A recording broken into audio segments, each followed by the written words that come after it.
नमस्ते। ओवरव्यू में आपका स्वागत है। कुछ प्रमुख सवाल। सबसे पहले, क्यों ज़रूरी है ध्यानचंद को भारत रत्न? दूसरा सवाल, अमेज़ॉन ने कैसे लगाई रिलायंस फ्यूचर डील पर रोक? तीसरा सवाल, क्यों नाराज़ है सुप्रीम कोर्ट? इन सब की विस्तार से चर्चा करेंगे। सबसे पहले, लेकिन शुरू करने से पहले 108 बार मोदी जी धन्यवाद, मोदी जी धन्यवाद, मोदी जी धन्यवाद। मैं सोच रहा हूँ कि एक, जैसे मैं उसकी अपील नहीं करता हूँ कुछ आपसे पैसे की और एक पर, तो मैं सोच रहा हूँ कि उसको एक बनवा दिया जाए, क्योंकि अब सुबह से निकलता हूँ, मोदी जी टीके के लिए धन्यवाद मोदी जी को बोला जाता है, टीके के लिए धन्यवाद मोदी जी, फिर बोला जाता है फ्री राशन के लिए धन्यवाद। और मुझे लगता है कि वो लोगों के से मिस हो गया है, जैसा अभी पार्लियामेंट में बताया भी गया, भाई हवा के लिए भी धन्यवाद, क्योंकि ये तो बताया गया कि किसी ऑक्सीजन की कमी से, हवा मतलब ऑक्सीजन के लिए धन्यवाद मोदी जी।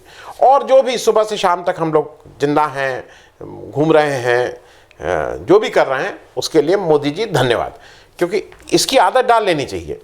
अच्छा, ये भी एक बता दें, क्योंकि जैसे एक कोई पुराना नेता था, वो ऐसे करके कहता था कि धन्यवाद बोलो, कोई नेता ऐसे करके कहता है धन्यवाद बोलो, तो आप भी अगर ये बता दें तो कोई कंफ्यूजन ना रहे कि ऐसे करके बोलना है कि ऐसे करके बोलना है कि ऐसे करके बोलना है कि ऐसे करके बोलना है।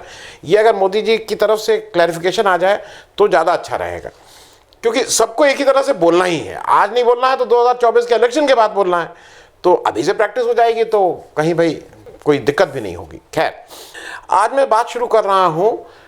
कल ध्यानचंद जो खेल रत्न अवार्ड है उसका अनाउंसमेंट हुआ। अनाउंसमेंट क्या हुआ, वो राजीव गांधी खेल रत्न अवार्ड ऑलरेडी था, उसको रीनेम किया गया ध्यानचंद खेल रत्न अवार्ड। मैं उससे पहले बता दूं कि ध्यानचंद जी के ऊपर जो क्या क्या चीज़ें हैं, 1956 में उनको पद्म भूषण दिया गया था, 1980 में उनको एक स्टैम्प हुई, 2011 में गवर्नमेंट के प्रपोजल पे लंदन का जो एस्ट्रोटर्फ है उसका नाम ध्यानचंद जी पे रखा गया था, और 2012 में 29 अगस्त जो ध्यानचंद जी का जन्मदिन है उसको नेशनल स्पोर्ट्स डे के रूप में मनाया जाने लगा। 2002 से एक और चीज़ हुआ, Dhyanchand award for lifetime achievement. ये अवार्ड ऑलरेडी इंस्टीट्यूटेड है, अब ये दूसरा आ गया है जो राजीव गांधी खेल रत्न अवार्ड की जगह इसका नाम हो गया है अब ध्यानचंद खेल रत्न अवार्ड। और ये ठीक है, ये मैं इसलिए कह रहा हूँ ठीक है कि किसी भी अवार्ड जो स्पोर्ट्स के अवार्ड है उसका नाम किसी स्पोर्ट्स के उस पर होना चाहिए, इसमें कहीं कोई दो राय नहीं है कि एक जो भी कमी थी या गलती थी उसको ठीक किया गया है। मैं खेल रत्न अवार्ड के बारे में ये भी बता दूं कि जो ये अवार्ड है ये आउटस्टैंडिंग परफॉर्मेंस के लिए आता है। वो Dhyanchand award lifetime achievement, ये Khel Ratna award for outstanding performance in the preceding 4 years. जिस समय ये अवार्ड देना उसके पिछले 4 साल में आपने आउटस्टैंडिंग परफॉर्मेंस किया हो। अब आ जाएं जरा, आज क्या टेलीग्राफ देख लीजिए। टेलीग्राफ ने एक अच्छा वो लगाया है, क्योंकि वहाँ पे भी धन्यवाद मोदी जी हैं। अच्छा, ये जो अवार्ड किया उसके लिए भी धन्यवाद मोदी जी, और धन्यवाद मोदी जी कि भाई आपने हॉकी भी में हमें एक ब्रॉन्ज दिला दिया। शायद व्यस्तता नहीं होती और अगर हमारे यहाँ से कुछ और जोर लगाते तो गोल्ड भी मिल सकता था। खैर, उसमें टेलीग्राफ ने एक चीज़ पूछी, हेडिंग लगाई है, एक बड़ा सा पोस्टर है जिसमें धन्यवाद मोदी जी कहा गया है। उसने कहा है if you can spot Dhyanchand. उन्होंने कहा है कि उस पूरे उसमें ध्यानचंद में को अगर आप स्पॉट कर सकते हैं, वो ढूंढना पड़ेगा आपको। मोदी जी की बड़ी सपोर्ट है उसमें, तो ढूंढने की जरूरत नहीं, बिना चश्मे के भी देख लेंगे। तो थैंक यू की होर्डिंग्स हैं। अभी तक ध्यानचंद जी के उस पर होर्डिंग्स क्यों नहीं निकली हैं, इस पर भी एक्सप्लेनेशन कॉल होना चाहिए कुछ इन्फॉर्मेशन डिपार्टमेंट से, और कम से कम जहाँ पे भाजपा की सरकार है एक आध लोगों से को बर्खास्त करिए कि अभी तक आपने होर्डिंग क्यों नहीं लगाई। धन्यवाद मोदी जी की होर्डिंग अब तक लग जानी चाहिए थी। अब ये सब तो अच्छी बात हो गई खेल रत्न, लेकिन एक बात है कि भारत रत्न की डिमांड बहुत दिनों से है ध्यानचंद जी के लिए, क्योंकि सचिन तेंदुलकर को आपने भारत रत्न दे दिया था इस सरकार ने। सरकार को, मतलब मेरे हिसाब से सचिन तेंदुलकर बड़े खिलाड़ी हैं, कोई दो राय नहीं, लेकिन अगर कोई डिजर्व करता है और किसी का, अगर आप भारत रत्न किसी स्पोर्ट्समैन को देते हैं तो हिंदुस्तान में उसमें पहला हक ध्यानचंद का है। अगर आप खेल रत्न के साथ साथ ये अवार्ड कर दिए होते हैं ना मोदी जी, तो आप बहुत बड़े, आपके बहुत पूछ हो जाती आपको, मतलब जो खास करके स्पोर्ट्स पर्सन है मैंने अपने कई मंचों से, जहाँ से भी मुझसे हो सका, मैंने जब अशोक ध्यानचंद जी आए थे, उनके ध्यानचंद जी के लड़के, मैंने कई मंचों से ये कहा है कि ध्यानचंद जी को ज़रूर भारत रत्न मिल जाना चाहिए। लेकिन इसके साथ साथ मुझे लगता है कि आपने एक अवसर और गंवाया। फरवरी 21 में अगर आपको याद हो मोदी जी, कि नरेंद्र मोदी स्टेडियम अहमदाबाद के जो largest cricket stadium in the world है, जो उससे पहले जिसका नाम सरदार वल्लभ भाई पटेल स्टेडियम था, वो आपके नाम पे रख दिया गया। अमित शाह साहब ने जाके वहाँ अनाउंस कर दिया। मुझे लगता है कि अगर कल आप एक झटके में उसका नाम कुछ भी, किसी भी स्पोर्ट जो भी आपको पसंद आता, वो आपको मान लीजिए ध्यानचंद की जगह मिल्खा सिंह, या यूपी में इलेक्शन है तो यूपी के किसी खिलाड़ी का नाम, जहाँ जहाँ मान लीजिए इलेक्शन ही है, पंजाब में इलेक्शन है, मिल्खा सिंह मैंने इसलिए बोला था कि पंजाब में इलेक्शन है, तो पंजाब में आपकी स्टेक्स नहीं है ज़्यादा, तो वो थोड़ा बात नहीं है। लेकिन किसी स्पोर्ट्स तो आपका कद कितना बड़ा हो जाता आपको नहीं समझ में आ रहा है। You have lost that opportunity. क्योंकि जैसे अरुण जेटली का 2019 में जब दिल्ली स्टेडियम का नाम अरुण जेटली स्टेडियम हुआ, बिशन सिंह बेदी ने उसमें वो किया तो ठीक वो बात की थी, मैंने भी एपिसोड किया था कि ये पॉलिटिशियंस के नाम पे स्टेडियम या इस तरह के नहीं होने चाहिए। There should be someone to look forward.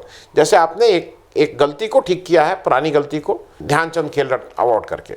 मैं अपने दर्शकों को एक चीज़ जल्दी से ये बता दूं कि देखिए, जैसा अभी हाइप किया जा रहा है ना अवार्ड, हम लोग 2012 में भी 6 मेडल जीत के आए थे। वो एक किस्सा अलग है, किसी और दिन उस पर बात करेंगे कि क्यों। अभी भी हम लोग 5 मेडल हैं, ईश्वर करे कि हम लोग इस 6 मेडल के बैरियर को पार कर जाएं। अब मोदी जी ये कह रहे हैं खेल रत्न अवार्ड, उनका कहना है कि पब्लिक प्रेशर में मैंने ये निर्णय लिया गया है और उनकी भावनाओं के तहत हमने निर्णय लिया, ये उन्होंने ट्वीट किया था। अब मुझे ऐसा लगता है कि थोड़ी बहुत जनमानस की भावना ऐसी है, जैसे मायावती जी कहती थी ना कि काशी राम जी ने कहा इसलिए मैंने अपनी मूर्ति लगवाई। तो उसी तरह से जैसे जिन लोगों की भावना आपने सुनी कि उन्होंने राजीव गांधी खेल रत्न का नाम ध्यानचंद खेल रत्न कर देना चाहिए, आपने भारत रत्न वाली भावना नहीं सुनी, तो उसी तरह से मेरे हिसाब से अब एक मूर्ति वाला भी आपका शुरू हो जाना चाहिए। हर जगह क्यों नहीं नरेंद्र मोदी जी की मूर्ति लगे, धन्यवाद मूर्ति, उसके सामने जाके हम लोग कहेंगे धन्यवाद मोदी जी। और इसकी वो आगे कर ही चुकी हैं मायावती जी, इस चलन का शुरुआत कर चुकी हैं। अब तो शायद आपके साथ ये इलेक्शन भी यूपी में लड़ेंगी, जैसा भी हो। क्योंकि हमारे कुछ मंत्रियों ने और कुछ न्यूज़ चैनल ने हड़बड़ाहट में, जल्दी में, जोश में परमवीर चक्र के मेडल की फोटो लगा दी थी वहाँ पे। ये भी एक अच्छी चीज़ है। मैं 2-3 चीज़ें चलते चलते अपने दर्शकों को बता दूं। पहली चीज़ें बता दूं कि 2012 का एक RTI है, जो एक 10 साल की लड़की ने हिंदुस्तान के प्राइम मिनिस्टर से पूछा था, 2012 का है। उसके अनुसार ये जवाब में सरकार की तरफ से बताया गया था कि इंडिया का कोई नेशनल स्पोर्ट्स नहीं है। जैसे कुछ लोगों को पहले होता था नहीं, hockey is a national sport, नहीं। आज की तारीख में सबसे पॉपुलर स्पोर्ट्स कोई कह सकता है क्रिकेट है, लेकिन हम लोगों की जो प्राइड है, जो हम लोगों की वो है, वो हॉकी से जुड़ी हुई है। तो मुझे ऐसा लगता है कि अगर कल नरेंद्र मोदी जी आप भारत नहीं दिए तो कम से कम आप कुछ इसी को कह देते हैं कि हमारा नेशनल स्पोर्ट्स हॉकी है। दूसरा, एक व्यक्ति का नाम और ले लेते ना और उसको कुछ भी छोटा मोटा भी कर दिए होते तो लोगों, एक जसदेव सिंह नाम हुआ करते थे, जिन्होंने, आप तो मन की बात करते हैं, आप यहाँ से फ़ोन करते हैं, जसदेव सिंह मालूम नहीं कितने करोड़ों भारतीयों को आज भी हॉकी को जीवंत कर देते थे। और मेरे हिसाब से हॉकी को आम आदमी तक पहुँचाने का एक बहुत बड़ा काम जसदेव सिंह ने किया था। उनका नाम भी ले लेते तो कोई खराबी नहीं थी। लेकिन चलते चलते एक चीज़ और पूछ लूँ, और ये उन सब लोगों से, क्योंकि मेरे उस पर भी कुछ लोग आते हैं, बताते हैं कि कैसे कैसे मोदी जी अच्छा काम। आपने ध्यानचंद जी को लेके पिछले 7 साल में कितने ट्वीट किए हैं, या हॉकी को लेके कितने ट्वीट किए, मुझे नहीं मिल रहे थे, इसलिए मैंने कहा। आपने वो शिखर धवन की कानी उंगली टूट गई थी तो उस पर ट्वीट किया था, इन सब लोगों से किया था, लेकिन हॉकी पे कितने ट्वीट किए हैं, कुछ हो तो हमें भी अच्छा लगेगा कि हमारे प्रधानमंत्री जी इसके प्रति कितने, उनका आग्रह कितना है। अब जरा दूसरी बात कर लें कि अमेज़ॉन के ये क्या मामला है जो रिलायंस फ्यूचर डील वाला है। रिलायंस फ्यूचर का मर्जर की एक एग्रीमेंट हुआ है, एक डील है, उसको सुप्रीम कोर्ट ने अमेज़ॉन के ऑब्जेक्शंस को मान लिया है और उस पर रोक लगा दी है। ये कल 103 पेज का ऑर्डर जस्टिस RF नरिमन और BR गवई की बेंच ने दिया, डिवीज़न बेंच ने, जिन्होंने दिल्ली हाई कोर्ट के डिवीज़न बेंच के जो ऑर्डर था उसको खारिज किया और इस रिलायंस फ्यूचर डील पे रोक लगाई। ये क्या है ये डील, पहले ये समझ लीजिए जल्दी से। अगस्त 2019 में फ्यूचर कूपन्स नाम की, ये फ्यूचर ग्रुप की ही कंपनी ने अपने 49% स्टेक्स अमेजॉन को करीब 1500 करोड़ रुपए में बेच दिए। अब ये फ्यूचर कूपन्स क्या है? फ्यूचर कूपन्स के 7% स्टेक फ्यूचर रिटेल्स में है, फ्यूचर रिटेल लिमिटेड में। तो एक तरह से अमेजॉन ने जो ये 1500 करोड़ लिए, तो उसमें 3.5% के वो डायरेक्ट स्टेक्स उनके फ्यूचर रिटेल्स में भी हो गए। अब ये अगस्त 2020 में रिलायंस ने एक अनाउंसमेंट किया कि हमारी और फ्यूचर ग्रुप की डील हो गई है और हम फ्यूचर रिटेल के एसेट्स या मर्जर कहिए 24,700 करोड़ में कर रहे हैं।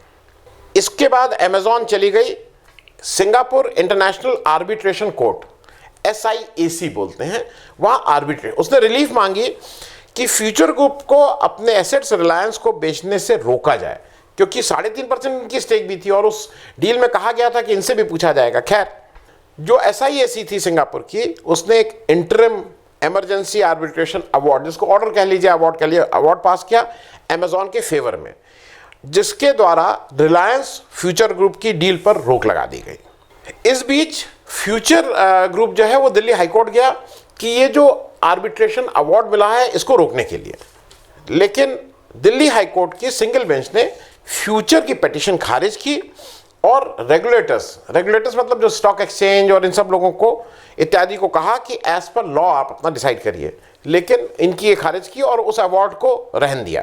अब क्या हुआ, जनवरी 2021 में SIAC जो सिंगापुर की थी, उसने एक पैनल बनाया अब फाइनल वर्डिक्ट के लिए। उस समय वो एक इमरजेंसी ऑर्डर था, इंटरिम ऑर्डर था। इसके बाद ये जो सिंगल बेंच का ऑर्डर दिल्ली हाई कोर्ट का था, इसको एक double bench Delhi high court ने, वो ऑर्डर जिसने उसको माना था कि ये सिंगापुर की आर्बिट्रेरी, उसने वो जो कमीशन है उसने ठीक ऑर्डर दिया है, उस पर रोक लगा दी और उसने कहा 8 फरवरी और 25 मार्च के दिल्ली हाई कोर्ट के की डिवीजन बेंच ने उस सिंगल बेंच के ऑर्डर को सेट असाइड किया, जिसके द्वारा फ्यूचर रिलायंस के मर्जर का जो वो था उसको नहीं मान रहे थे। अब क्या हुआ, अब अमेजॉन जो थी वो सुप्रीम कोर्ट आ गई मर्जर को रोकने के लिए। जुलाई 2021 में SIAC सिंगापुर ने बताया कि उसने हियरिंग पूरी कर ली है और वो अब शायद 2-4 हफ्ते में उसका फाइनल आर्बिट्रेशन का जो अवार्ड बोलते हैं, वहाँ ऑर्डर का अवार्ड बोलते हैं, वो अवार्ड कर देगी।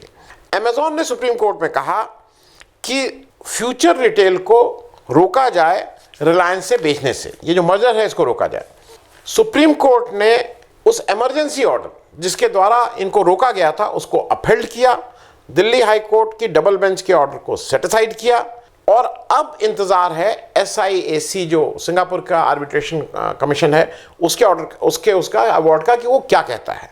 लेकिन फिलहाल में तो ये मामला रुक गया है। 3-4 चीज़ें हैं जो समझनी है। पहली चीज़, ये रिलायंस को भी समझना होगा, फ्यूचर को भी समझना होगा कि ये केवल इंडिया का मामला नहीं है। जैसे आपने मुंबई एयरपोर्ट को कैसे उसकी ओनरशिप चेंज करवाई, ये हाल के दिनों में हम सब ने देखा, कैसे ED और CBI और किसको किसको यूज़ करके आपने कैसे कर लिया, वो सबको पता है। वो कैसे ट्रांसफ़र की कहानी सबको पता है। इंडिया में BSNL और MTNL को कैसे लॉस मेकिंग किया गया और उससे किस कंपनी का फ़ायदा हुआ, ये कहानी भी सबको पता है। तो ये थोड़ा अब मामला इंटरनेशनल हो गया है, क्योंकि ग्लोबल प्लेयर्स जो हैं वो बड़े हैं, उनकी स्टेक्स बड़ी हैं। केन वाले केस में आपकी कितनी जगह फ्रांस में आपकी कुर्की हो गई है, आपको उसकी वजह से अपने यहाँ लॉ चेंज करना पड़ा ना, रेट्रोस्पेक्टिव वाला कल ही परसों में जो हुआ है।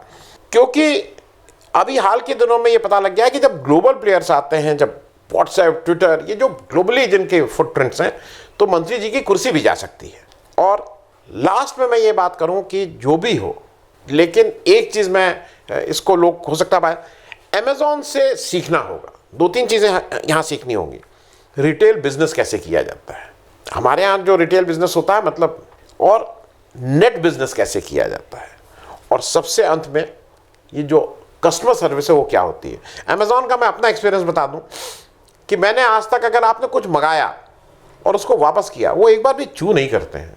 मैंने आज तक नहीं देखा कि अमेजॉन की सर्विस को आप कहीं से भी, मतलब उसके आसपास भी ये कोई लोग नहीं है। खैर, अब तीसरी बात कि सुप्रीम कोर्ट नाराज क्यों है। कल chief justice of India Ramana साहब और जस्टिस सूर्यकांत की बेंच में, डिवीजन बेंच में कुछ 2-3 अहम बातें कही गई हैं। पहली बात, इस बेंच ने कहा कि जजेस जो हाई प्रोफाइल केसेस सुनते हैं, चाहे गैंगस्टर के केसेस सुनते हैं, वो अगर धमकाए जाते हैं और इसकी सूचना या शिकायत करते हैं तो कोई सुनवाई नहीं होती है। अव्वल तो उन्होंने कहा कि ये जजेस कंप्लेन ही नहीं करते हैं, और अगर कंप्लेन भी की तो किसको कंप्लेन की, डिस्ट्रिक्ट जज को करते हैं या उस हाई कोर्ट के चीफ जस्टिस को करते हैं या चीफ जस्टिस ऑफ इंडिया को करते हैं। ये कंप्लेन फॉरवर्ड कर दी जाती है सरकार को, और सरकार की तरफ से उन्होंने कोट अनकोट कहा है कि the IB, CBI and police are not helping the judiciary at all. ये उन्होंने साफ साफ कहा IB, CBI और पुलिस के लिए।